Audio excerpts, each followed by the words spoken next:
Hello, my name is Emma Laws. I'm the librarian here at Exeter Cathedral. Today I'm with a masterpiece of Renaissance botany, written by Otto Brunfels and published in 3 parts between 1530 and 1536. So let's take a closer look.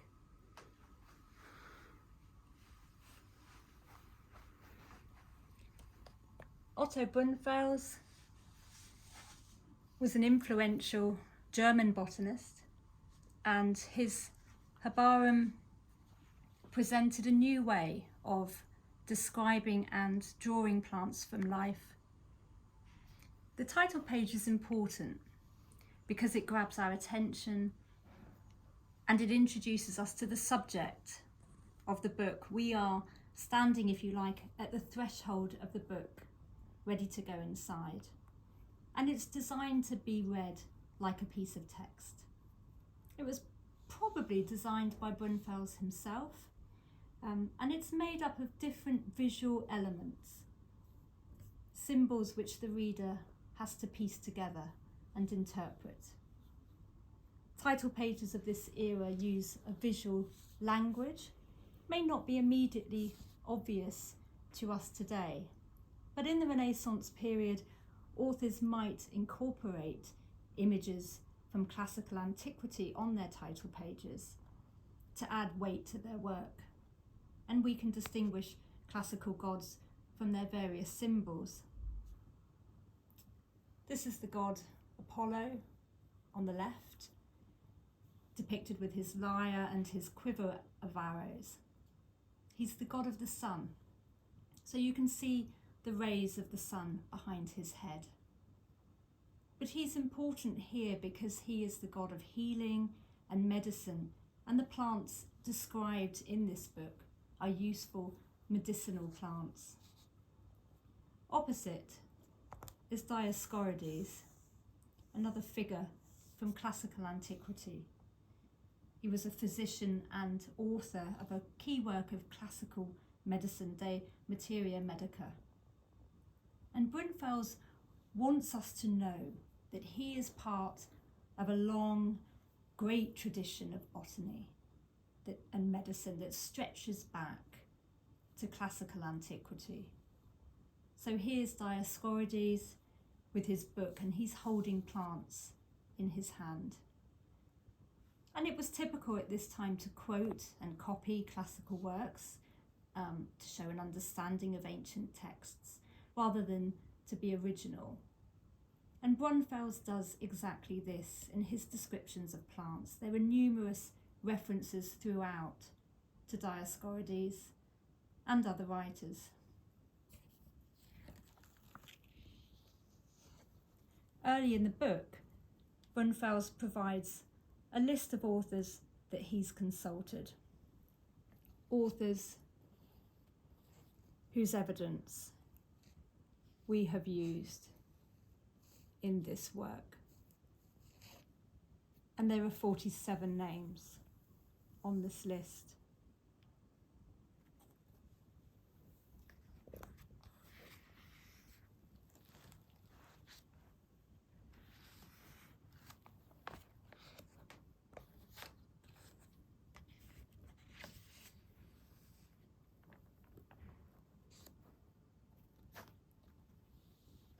And throughout, he references the authors and includes bibliographies for each plant.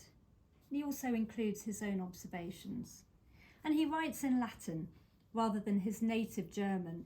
If you wanted your work disseminated throughout Europe and even further afield, you had to publish in Latin. Latin had an international reach as a language of scholarship.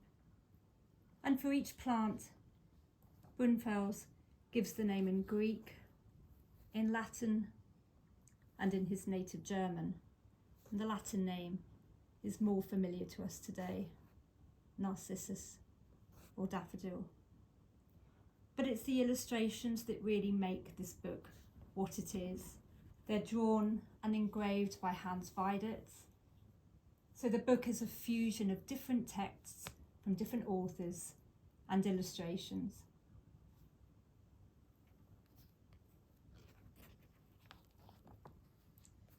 Sometimes the illustrations take up the whole page, sometimes just half a page. Here, the text forms a column so that the illustration can be included within a lovely page design. Elsewhere, the illustrations are no more than little vignettes, almost entirely surrounded by the text. So it's a visual feast. And the illustrations are important because Weiditz drew the plants from life. He doesn't depict an ideal or best version of each plant. He observes the plant in front of him, even if here the leaves are wilting and some of the leaves are old and tatty looking. He draws what he sees.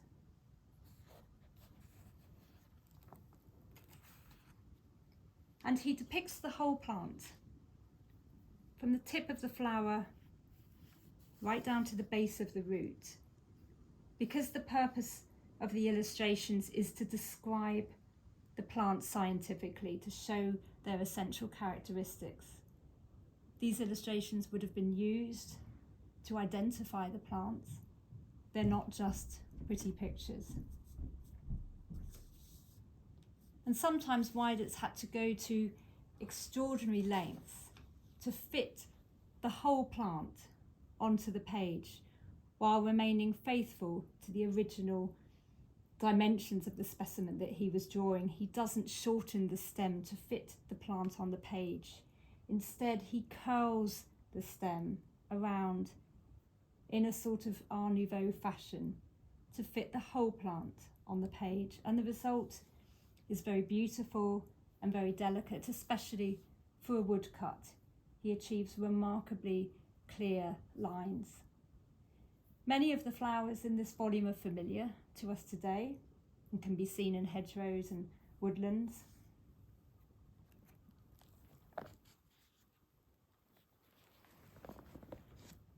Here's a well-known plant, the wild strawberry. It's a beautiful work of art, but at the same time, this is a scientific drawing, and it incorporates details of how the plant propagates by shooting out long stems that root when they touch the ground.